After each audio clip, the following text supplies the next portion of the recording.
plans their financial security.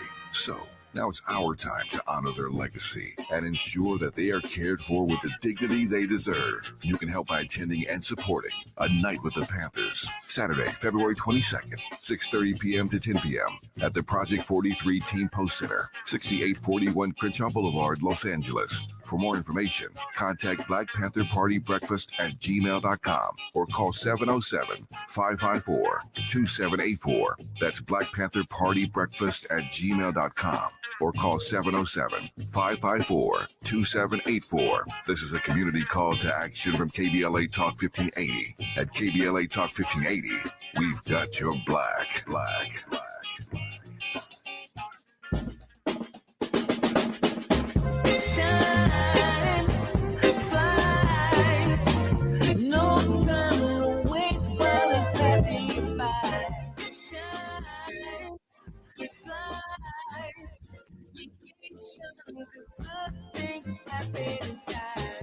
We gon' get it right.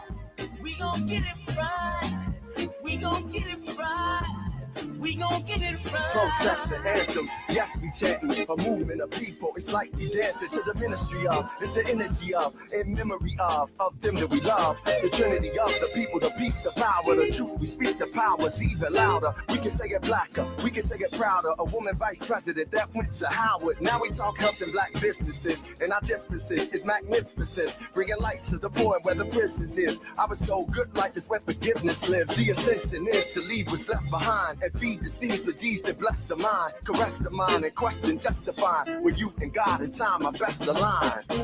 Shine, flies, no time to waste while it's passing you by. Shine, flies, be patient, cause good things happen in time. We gon' get it right. We gonna get it right. We gonna get it right. We gonna get it right. That's right. You're listening to A More Perfect Union on KBLA Talk 1580. I'm Dr. Nii-Quartelai, your host and chief White House correspondent. I'm in touch, and so guess what? You be in touch. Follow me on all the social media platforms at Dr. Nii-Quartelai. Just type in Dr. Nii-Q, DRNIIQ, and there I am, fresh for you to follow. Also, be sure to download the KBLA app to listen to us live or on demand, or simply tell Alexa to play KBLA Talk 1580. And there we are for your listening pleasure. Listen, it's time for your national news roundup. It's time for you to decide the good, bad, and ugly headlines of the day. And kicking us off, today's dumpster fire has to do with a 2.2 billion gallons of water that were dumped out of the California reservoir. CNN is reporting that the U.S. Army Corps of Engineers opened 2 dams today in Central California and let roughly 2.2 billion gallons of water flow out of the reservoir after President Trump ordered the release with the misguided intent to send water to fire-ravaged Southern California. Now, Trump celebrated the move in a post to Truth Social on Friday and Sunday, declaring that the water is flowing in California and adding that the water was heading to farmers throughout the state and Los Angeles. But there are 2 major problems. 2.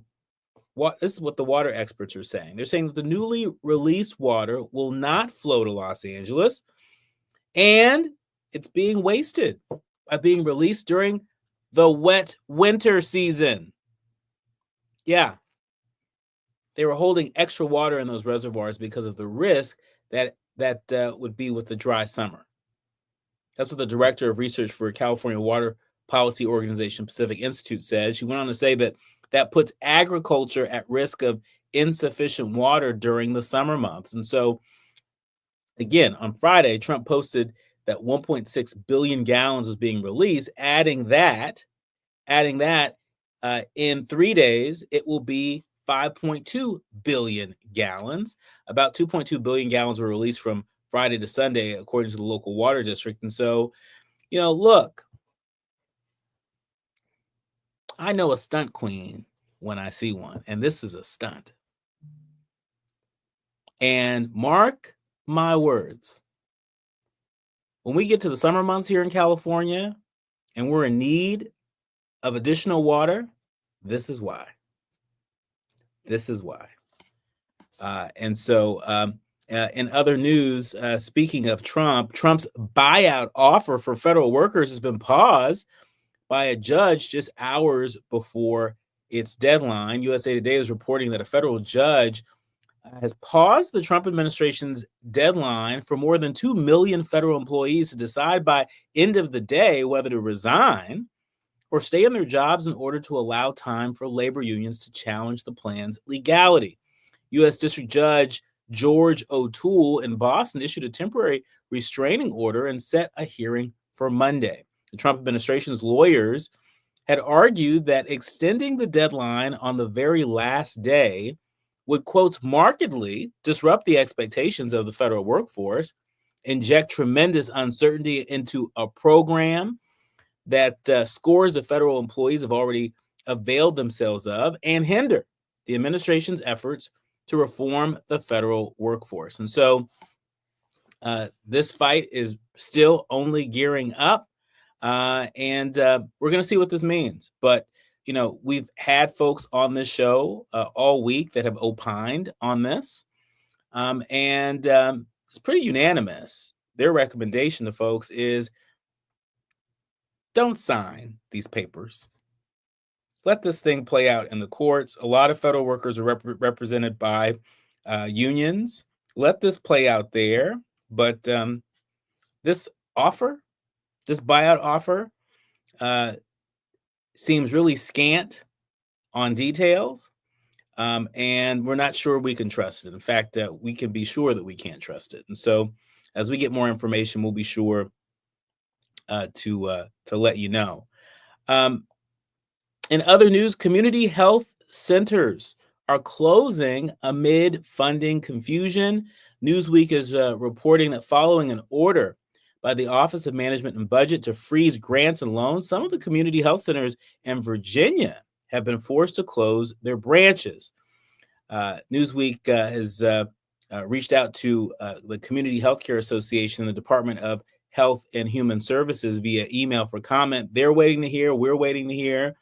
But when we come forward, I'm really looking forward to talking to two homegrown experts in community health that are currently in Washington, D.C., doing everything they can to protect the funding of community health centers like St. John's Community Health Clinic.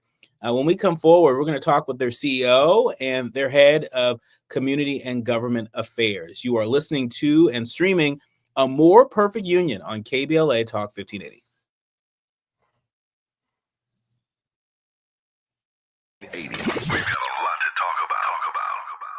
The following is not a contest and is a paid advertisement by Family Vacation Getaways for the purpose of soliciting sales of vacation ownership. For complete details, please visit fvgradio.com. If you want a complimentary stay in Cancun at a luxury resort, then Family Vacation Getaways may have your ticket to paradise. We're giving away a 5-day and 4-night stay to the first qualified 50 callers who can name an animal that lays eggs and is not a bird. An animal that lays eggs and is not a bird. Do you know it? Call now, 800-868-6431, 800-868-6431. You may also be eligible for an exciting bonus vacation to Orlando, Florida for just $398. And don't worry about anything ruining your plans. We can extend your travel up to 18 months. Name an animal that lays eggs and is not a bird, and you may be eligible to get a complimentary Cancun resort stay and an optional bonus vacation to Orlando for just $398. What are you waiting for? Call 800-868-6431. Again, call 800-868-6431 and give us your answer. KBLA Talk 1580. We've got a lot to talk about. KBLA Talk 1580, connecting you with services and solutions. LA County's new Justice Care and Opportunities Department, or JCOD, is here to support justice-involved individuals and their families. The JCOD Support Center is now taking calls at 1-833-LACJCOD. That's 1-833-522-5263. Available 7 days a week from 6 a.m. to 11 p.m., the Support Center is your one-stop one-stop shop for re-entry issues and court support. They offer court reminders, connections to local services, transportation assistance for housing, court appearances, and childcare. The JCOD hotline provides personalized help to connect you with services that you need. And don't forget to check out justiceconnect.org for more information. Remember, it's free and available every day at 1-833-522-5263. This is a community call to action from KBLA Talk 1580. What you want to do, huh? KBLA Talk 1580 is thrilled to share that we have been named as a semi-finalist for the coveted American Climate Leadership Awards, honoring our climate work last year. We're also delighted to announce year 2 of our Climate Justice Crusade. This year's $2 million 12-month campaign will link and combat the relationship between climate change and poor health outcomes for African Americans and the poor. Climate inequities have taken a toll with multiple health triggers in the Black community, such as extreme heat and poor air quality, made worse by the recent wildfires. Our work to ensure climate justice and climate equity continues. In the coming weeks and months, you'll be hearing a lot more about our 2025 climate campaign. To learn more about our plans for this year and the companies and organizations supporting us, log on to our website at kbla1580.com. Caring about the climate, caring about the community, changing the conversation. At KBLA Talk 1580, we've got your Black. Hit me! National news, the consequence, informed opinion, and analysis beyond the headlines. You're listening to A More Perfect Union on KBLA Talk 1580. You're listening to and streaming A More Perfect Union on KBLA Talk 1580. I'm Dr. Nii-Quartelai, and really delighted to be in conversation with two homegrown leaders who are on the front lines from coast to coast.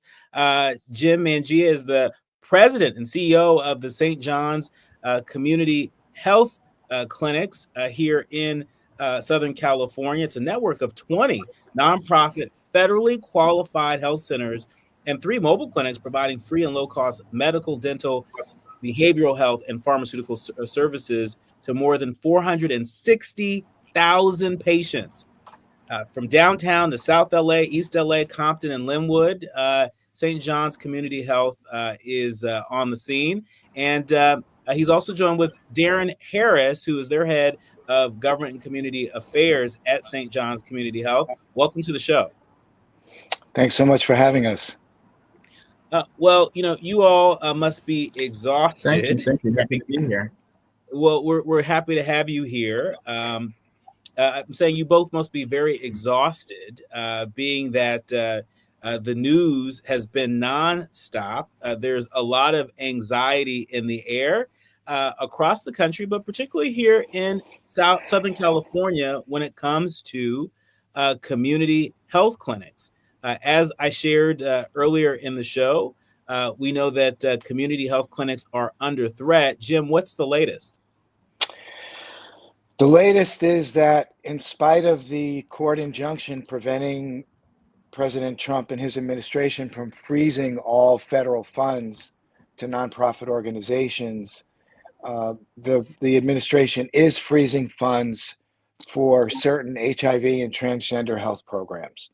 And so we have 3 transgender health grants, 1 from the CDC, 2 from SAMHSA. Those are for mental health services for trans people. And those have all been frozen, and we're unable to access the funding for those accounts. And so we are working with the California Attorney General and our own legal team to sue to have that have the court decision enforced. But it's really very disconcerting to be here in Washington, D.C. You can really feel the tension. There's demonstrations everywhere. Workers are being locked out of government buildings and are demonstrating, and there's police sirens everywhere. It's really, it feels like we're in the middle of a coup. Those are strong words. Those strong words in the middle of a coup. And Darryn, I want to bring you into the conversation. I know and a lot of our leaders, learners, and listeners who've heard you before know that you're no stranger to Washington D.C. You used to be the chief of staff for then Congresswoman Karen Bass. How rare is this moment? How unnormal is this moment given the experience that you've had on Capitol Hill? Well, I mean, what I would say is, can't believe that.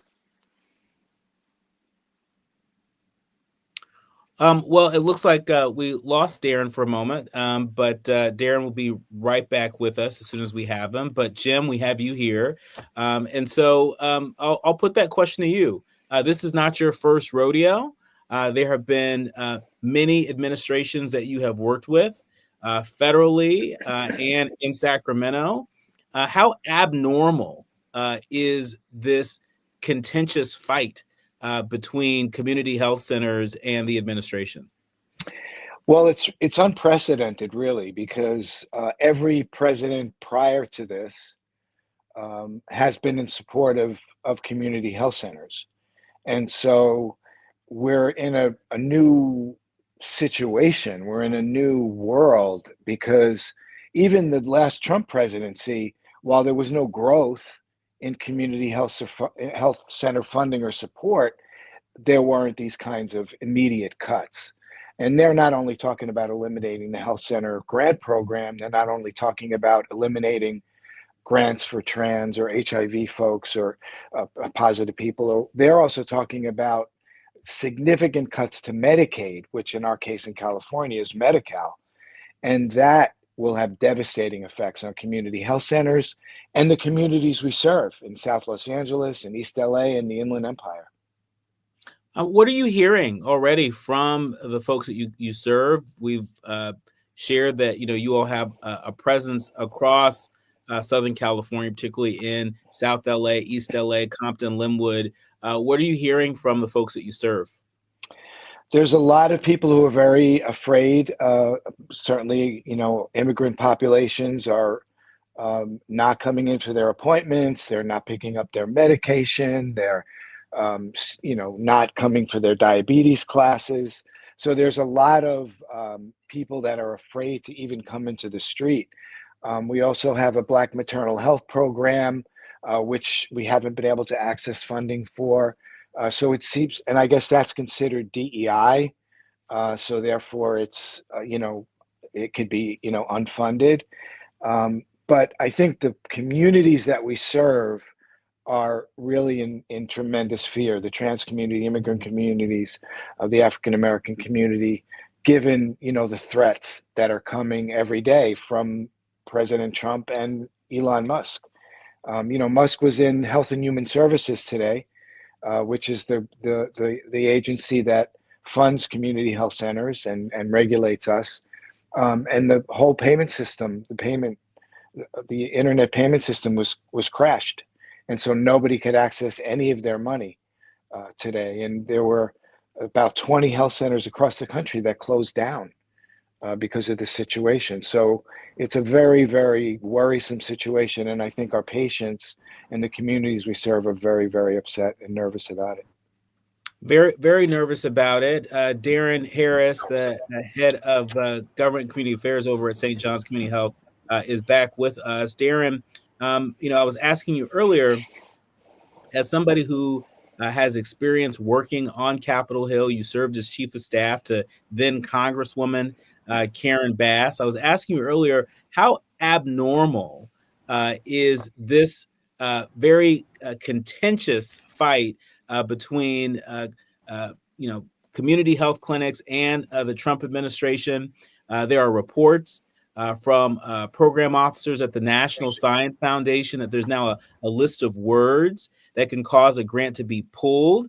Words like activism, activist, advocacy, BIPOC, Black and Latinx, community diversity, community equity, cultural responsiveness. These are just some of the terms that are being flagged in searches for current National Science Foundation awards. How abnormal is this moment?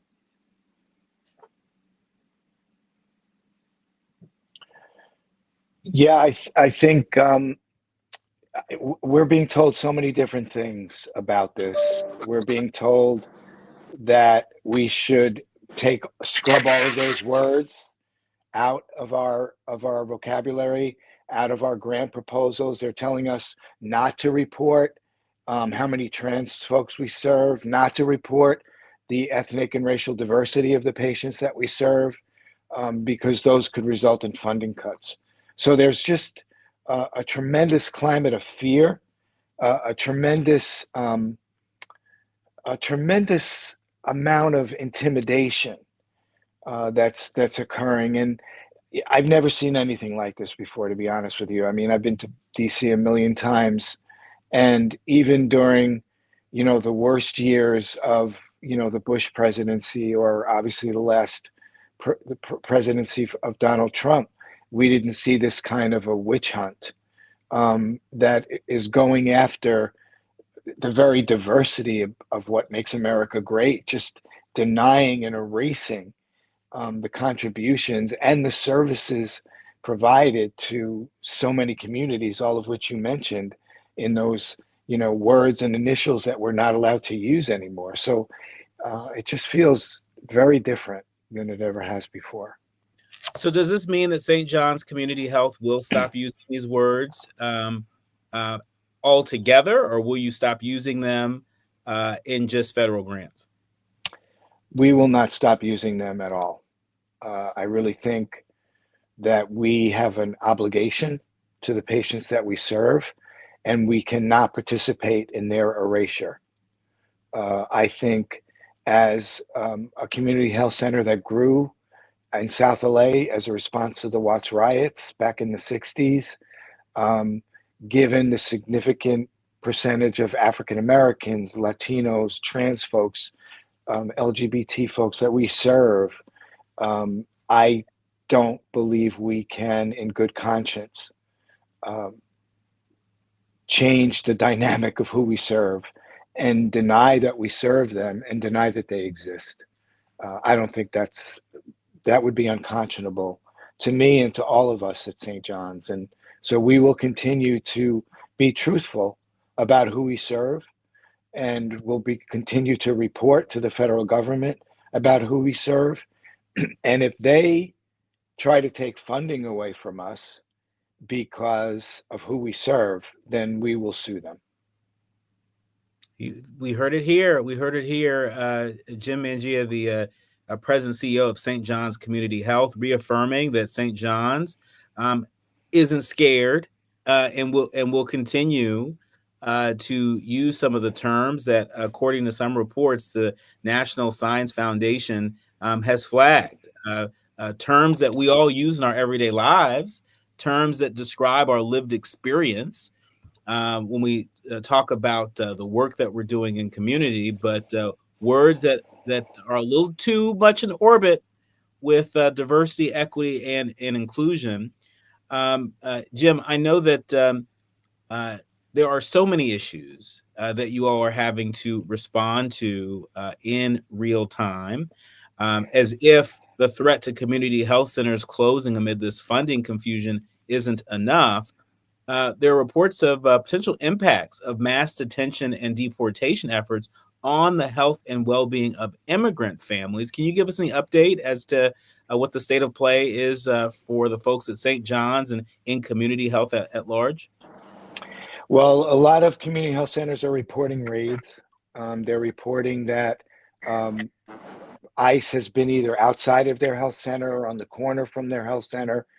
There is a lot of deportations that are occurring. Airplanes full of people who are being deported.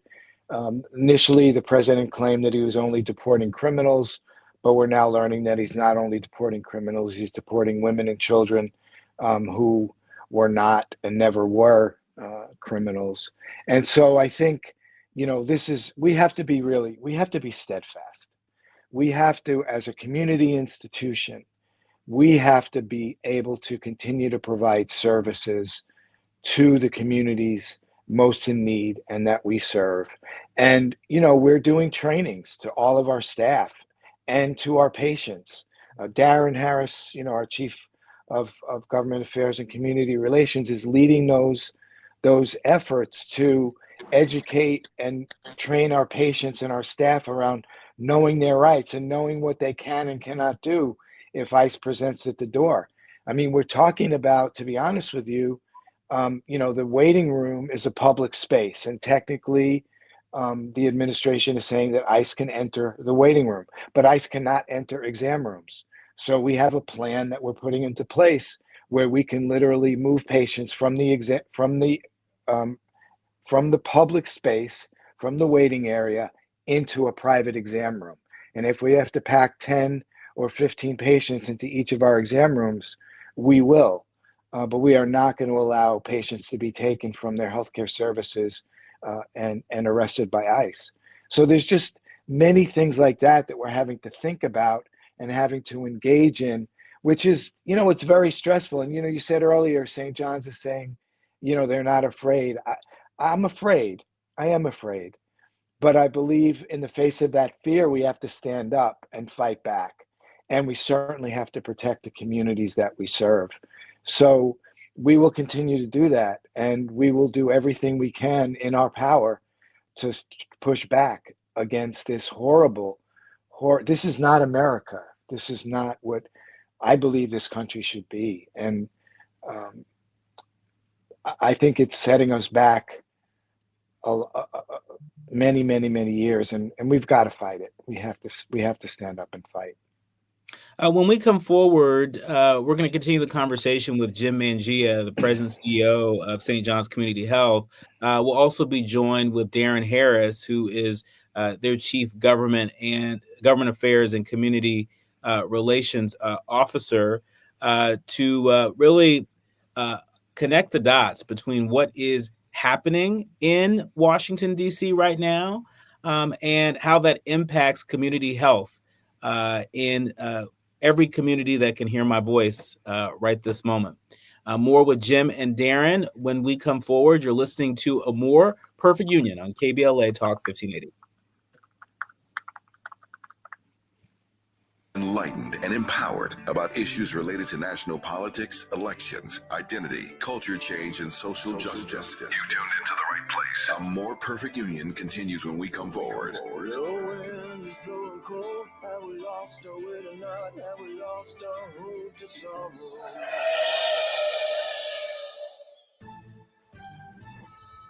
I'm Amber Payton with 4 Things You Should Know with BIN News. A second judge has blocked President Trump's order limiting birthright citizenship following a Maryland ruling. Judge John Kochenauer criticized Trump for viewing the law as an obstacle to policy goals. Georgia Secretary of State Brad Raffensperger is urging the Department of Justice to drop its lawsuit over a GOP-backed election law critics say unfairly impacts Black voters, calling it unnecessary after 4 years. New York City officials and advocates are protesting Trump-era immigration policies. The New York Immigration Coalition accuses Black Mayor Eric Adams of focusing more on pleasing Trump than protecting immigrant communities. And Tuskegee Airman Lieutenant Colonel Harry Stewart Jr. has died at 100. A World War II pilot, he earned the Distinguished Flying Cross and helped down 3 enemy aircraft in one day. I'm Amber Payton on the Black Information Network, your home for Black News First.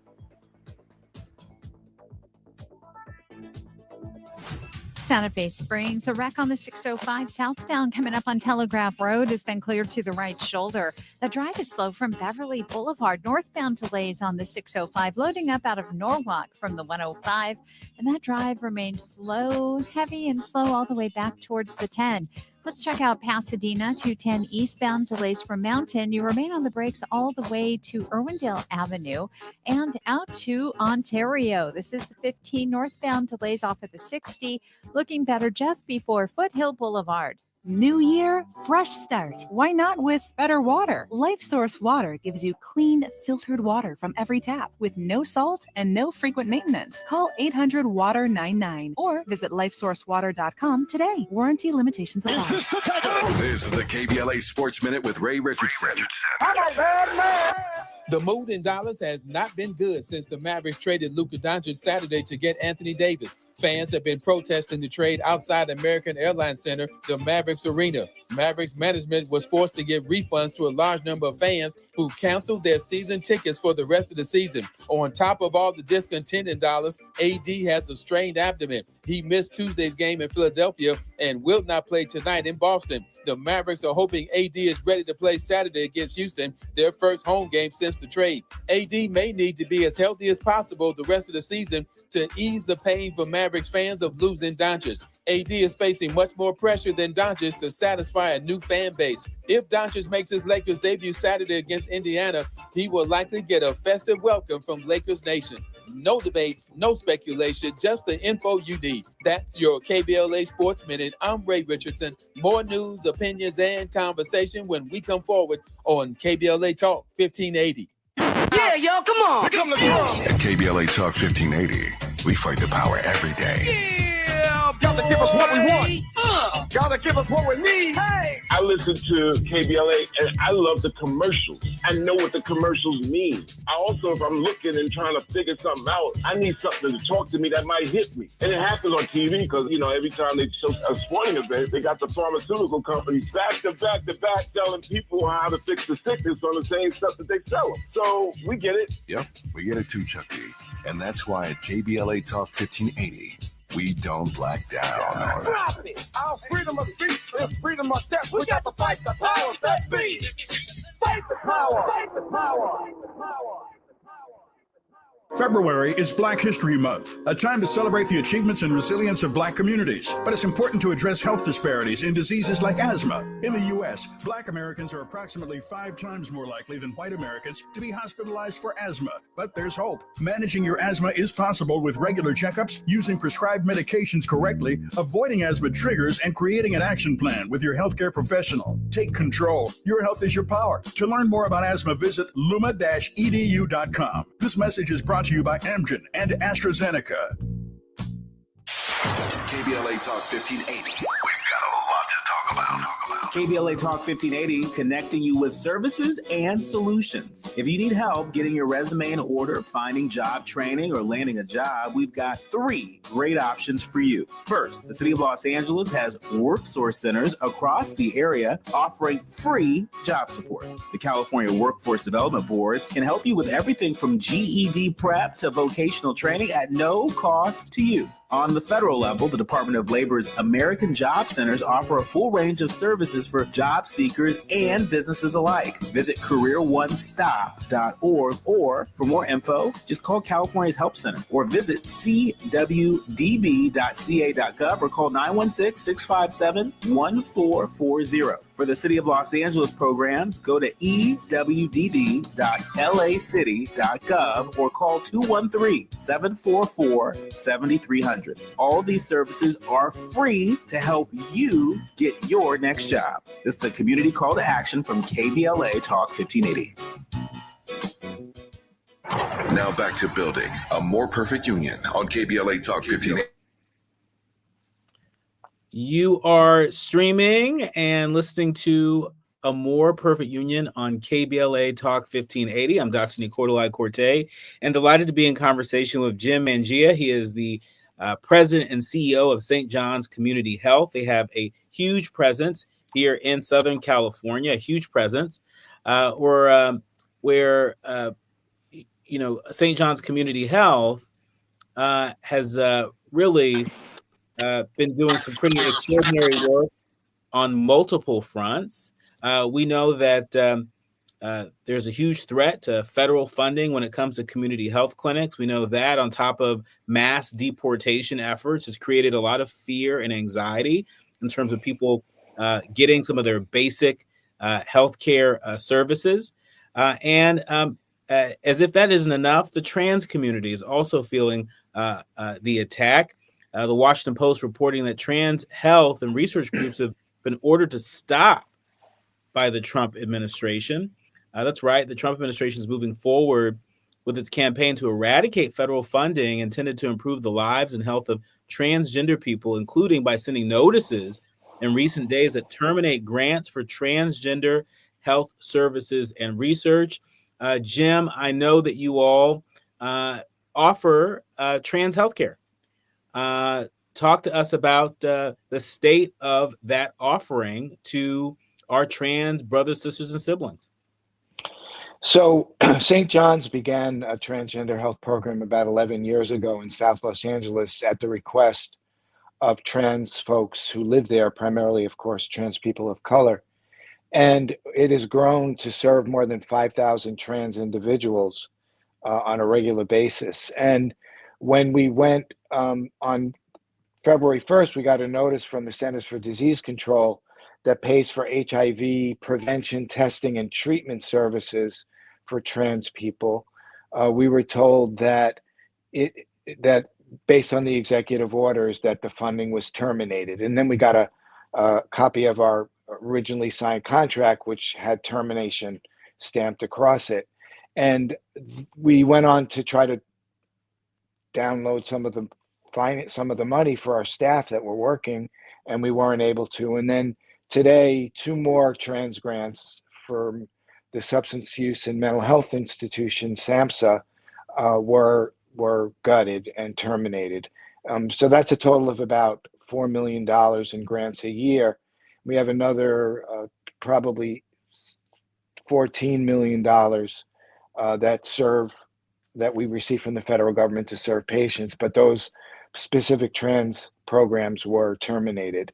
And so we are going to be fundraising and going to state, local, and private foundations and private donors to continue to support this program. We're not going to shut down our transgender health program. We're not going to shut down any of our healthcare services in the face of these cuts. So, Darryn, I want to bring you into this conversation. I know we've had a few technical difficulties, but we're so glad to have you here as somebody who is from the community, homegrown. As I mentioned earlier, you formerly served as chief of staff to then Congresswoman Karen Bass. You know Capitol Hill very well. What do folks in Washington think that trans folks are going to do in the event of losing their health care? I understand the very valiant efforts that you all are leading at St. John's Community Health, but if not for those efforts, what would happen to people seeking their health care, whether they're trans, whether they are undocumented, or they fall into that DEI bucket that the Trump administration is railing against? What would happen to folks if not for your efforts? Well, Dr. Quartelai, I would just say this. I remember the first, Trump administration and there being worldwide protests about what was happening. And I'm going to tell you, being in Los Angeles, I was just wondering, where are they? What are people saying? Why are people just taking this? Where is the pushback on, all this action that has been, illegal? Very proud to, be at St. John's, to where we are leading with, legal action. But arriving in D.C., today is Thursday, I've witnessed firsthand that there has been, demonstrations and protests, Tuesday at the Treasury, building. Yesterday, as we were driving in back to the hotel, we saw that at the Labor Department. As we're leaving some of our legislative office visits today, talking to Congress about these very issues, the various issues that you mentioned before, seeing a group of members of Congress push back on the nomination for RFK and becoming the HHS, secretary. And so it's good to know that folks are speaking up, that folks are, pushing back because you can't really just attack, some of the most vulnerable people, whether they may be trans, immigrant, folks of color, our elderly folks, and not expect for there to be some type of significant, outcome. When you bully the least of us, and not expecting that the majority of us are going to, step up. So it's been really, good seeing, this type of folks who are, speaking up and pushing back. Here in D.C., I can tell you that, we were here on the Hill as part of our national organization, the National Association of Community Health Clinics, and we're talking about, funding across the board. that would help community clinics, things that would help strengthen our telehealth programs, and other things, within that regard. But there is a growing movement, and question about, how can we protect those who are the most vulnerable folks, being, our trans, community. So you can expect to see demonstrations not only here in DC, but in speaking to our members of Congress, in what ways are we going to bring that fight back home, engage the masses, in a multi-sector, multi, area, encompassing different, regions, to really drive this point home that everyone deserves, a right to healthcare, regardless of their status, their gender, their race, whatever you may call, those different, identity, factors, that everyone has a right to health. Jim, we just received some breaking news. The New York Times is reporting that the U.S. Senate has confirmed Russell Vought as for the Office of Management and Budget Director. For folks who are a little less familiar, Mr. Vought was the architect of Project 2025, who served in the first Trump administration. He'll be at the center of President Trump's plan to upend the federal bureaucracy. Jim, what's your reaction to this?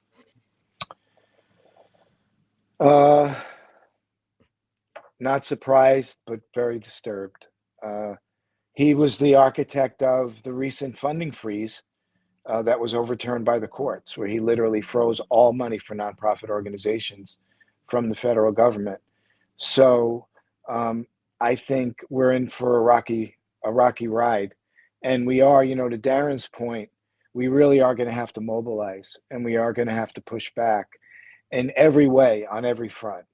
I think we need Congress to step up, and we were able to meet with Congresswoman Nanette Barragan today and Sydney Kamlager-Dove, and both of them, luckily, we're really lucky to have them representing South LA, where many of our clinics are located, because they are standing up on the floor and really pushing hard to fight back against these attempts to cut Medicaid and to eliminate federal funding for nonprofit organizations and community health centers.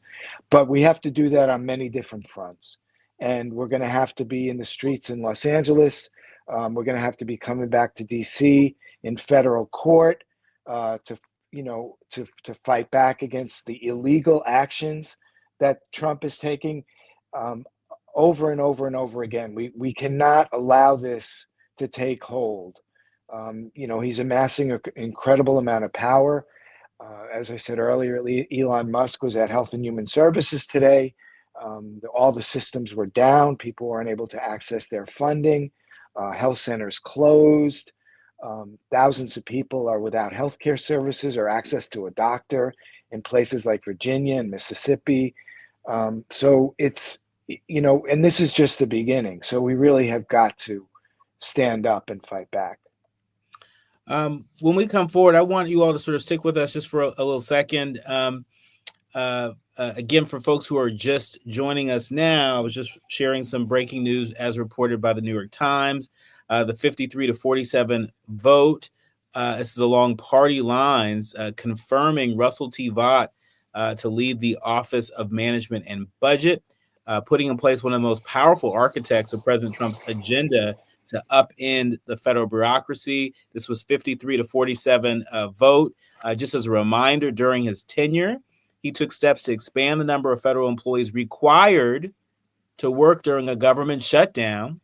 He froze military aid for Ukraine, and he railed against spending on foreign aid. That's just the tip of the iceberg. More with Jim Mangia and Darryn Harris of St. John's Community Health when we come forward. You're listening to and streaming A More Perfect Union on KBLA Talk 1580. Is A More Perfect Union on KBLA Talk 1580. We've got a lot to talk about. As a mom, comforting my family is what I do best. Vicks Vapor Stick provides soothing, non-medicated Vicks Vapors in an easy-to-apply stick. And it dries fast, so there's no mess. I use it to comfort myself and my family. Thanks, Mom. Vicks VapoStick, soothing comfort for the whole family. And when you need more comfort for yourself, try Vicks Vapo Shower Max for steamy Vicks vapors. Use as directed. VapoStick for use ages 4 and up. Vapo Shower Max use for adults only. Why choose a Sleep Number smart bed? Can I make my side softer? Can I make my side firmer? Can we sleep cooler? Sleep Number does that. Cools up to 8 times faster and lets you choose your ideal comfort on either side. Your Sleep Number setting. And now save 50% on the new Sleep Number limited edition smart bed. Plus free home delivery when you add a base. Ends Monday. Exclusively at a Sleep Number store near you. Learn more at sleepnumber.com. KBLA Talk 1580. We've got a lot to talk about. KBLA Talk 1580 reminds you, when we fight, we win. The Youth Justice Coalition is challenging America's addiction to incarceration and discrimination. YJC works to dismantle policies leading to mass incarceration, law enforcement violence, and the school-to-prison pipeline. Their approach, transformative justice, community intervention, free LA high school, legal defense, and system monitoring. YJC promotes safety without relying on prisons. Their goal, prevent system contact and help people exit the system through direct action, advocacy, and education. Want to get involved or need help? Call 323-235-4243. That's 323-235-4243. Join YJC in creating change. When we fight, we win. KBLA Talk 1580, your voice for justice. This is a community call to action from KBLA Talk 1580.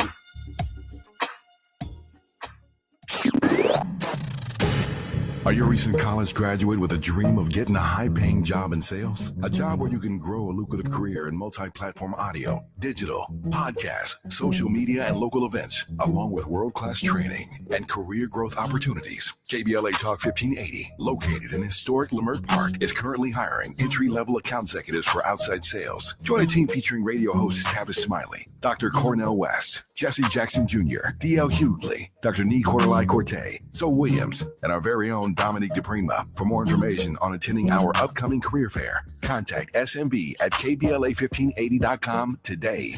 Work. We face tragedy, but we don't fall into despair. We continue our work to build a more perfect union. You are listening to and streaming A More Perfect Union on KBLA Talk 1580. I'm Dr. Nii-Quartelai Corte, and joined with Jim Mangia. He is the St. John's Community Health President and CEO, and Darryn Harris, who is St. John Community Health's Chief Government Affairs and Community Relations Officer. They are on a mission in Washington, D.C. to protect and defend the federal funding that they have for St. John Community Health Clinics, among other things. How is your mission coming along, Jim? Well, we're standing firm to our mission, and we are talking to Congress members here.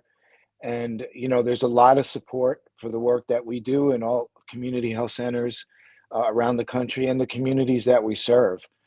I think that we're just beginning to see the growing strategizing and development of an opposition to what's going on. And it's still early, but, we have to do a lot of work to put a lot of pressure on Republicans in moderate districts, in districts where Kamala Harris won, to really make them hold down and prevent the Medicaid cuts and the health center funding cuts. And so St. John's, Darryn and I were talking about this earlier with colleagues. We really need to look nationally at where we need to target to force Republicans to be held accountable for any cuts they're going to do to healthcare in those swing districts. And so we're prepared to do that in coalition with many of our colleagues and friends in Los Angeles and around the country. And speaking of around the country, we know that our leaders, learners, and listeners are tuned in, paying extra close attention to this. We see you, Shadi Narte, who's listening to us right now in Dallas, Texas. Also, Selena Ricks, who frequently visits and streams our show. We see you as well. And listen, it's not just St. John's Community Health responding to this attack on community health clinics, but there are entities across the country that are doing it. And so, are there any community health clinics where you may be taking certain cues when it comes to fighting back on the trans front or on the undocumented front, or is it that St. John's Community Health is at the tip of the spear, Darryn?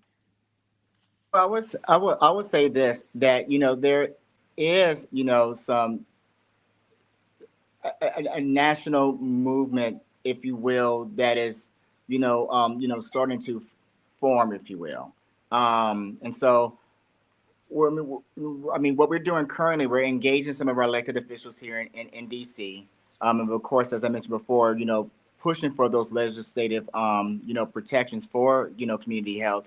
But we are also leveraging those national organizations. As I mentioned, the National Association of Community Health Centers. We have the California Primary Care Association. But what gave me great hope, was organizations like SCIU, who were pushing to protect Medicaid, or Medi-Cal as we call it in California.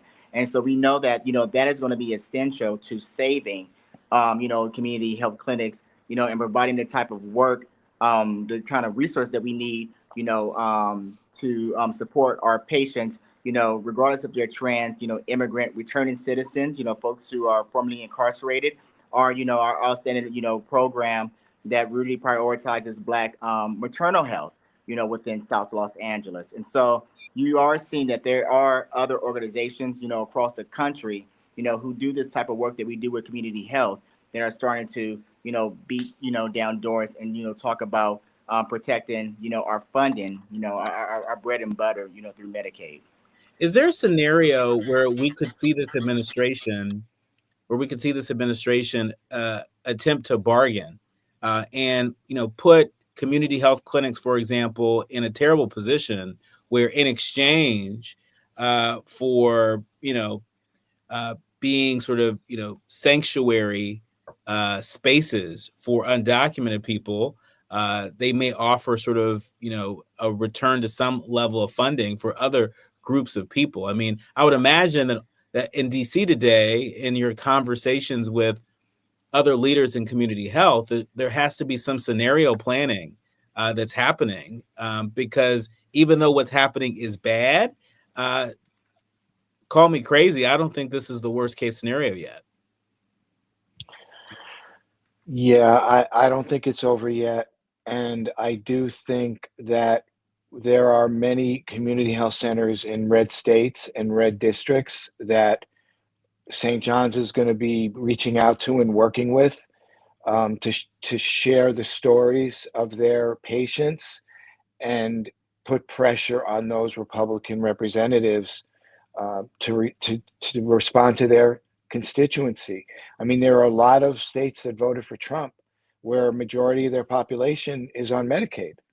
There are districts in the state of California that have Republican representatives where 30, 40, 50% of their residents are on Medi-Cal. And so, when you asked, is St. John's kind of at the head or the tip of the spear? I think in some ways we are, but we're gaining folks along the way very quickly. And I think we need a strategy that puts pressure on particularly those moderate Republicans who historically have been supportive of community health centers, to really put the pressure on them to step up, because the Republicans only control Congress by a few votes. And so all we need is 3 or 4 to break with the administration, and the funding gets saved. And so we really have our work cut out for us, but I do believe there's a roadmap that we're starting to see in front of us about how to keep this funding flowing for the nonprofit organizations that serve the communities we care and love so much. In our remaining minutes, Darryn, what call to action can you offer our leaders, learners, and listeners? How can they tap in to the advocacy work of St. John's Community Health and your partners? What can people do to push back against this and to be a part of an affirmative effort, because a lot of people are feeling anxiety, they're feeling fear, they're feeling despair. There are people that are even feeling like, the Democrats, aren't bringing the heat like they should. And so, instead of pointing the finger at other people, what can we do to meet this moment in community and collaboration with St. John's Community Health? Well, I mean, as we mentioned before, some of the legislative and our legal strategy, if you will. But ways that we can engage the public is through media and public messaging, I would say. What we've been hearing repeatedly is that folks need stories, and so using patients from community health clinics across the country, and also workers and staff members who work at community health clinics across the country, to kind of share, their stories about how community health centers have saved lives, how they have reduced things like, ER visits. You will see, more grassroots efforts in organizing press conferences and media campaigns, kind of cut through the noise of all this disinformation. So shows like this, and others that can help us, further amplify those stories and that message, highlighting the essential role of community health, within these vulnerable communities, and the need to protect Medicaid, and also just exposing the harm, clearly outlining how attacks on community health will increase healthcare costs, how it worsens, health disparities and puts a strain on hospitals. And so I think those are ways, that we can engage, the public at large. Is this to say, speak up and out, whether they're patients or workers, about how essential community health is to our healthcare system here in the United States. We'll have to leave it there. My thanks to Jim Mangia, the President CEO of St. John's Community Health, also Darryn Harris, the Chief Government Affairs and Community Relations Officer for St. John's Community Health. I know it's late on the East Coast. Thank you for making the time to join us and update the communities that we serve, as to what's afoot. If you want to learn more about the work of St. John's Community Health, which is celebrating their 60th anniversary, you can go to sjch.org. That's sjch.org. You can learn about their work, and you can even donate in support of the very daunting work ahead. Thank you both for joining us. You've been listening to A More Perfect Union on KBLA Talk 1580. More when we come forward.